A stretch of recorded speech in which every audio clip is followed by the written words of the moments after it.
Step 1. Connect the cord to the screwdriver. Make sure to use the correct side, which has a tag shows the word screwdriver and an arrow. And then, the white point to the white point. Plug in the cord to the end and tighten the cap. Push back the spring. Step 2. Lock the driver to the spring balancer. The hook should lock to the driver's ring, not the core ring. This is the core ring, not this one. Step 3. Lock the core ring to the driver's ring as well.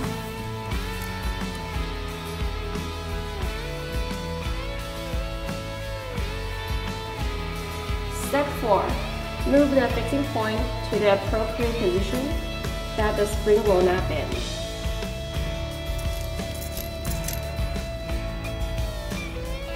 If the position is not correct, the spring will bend and the pin may be damaged.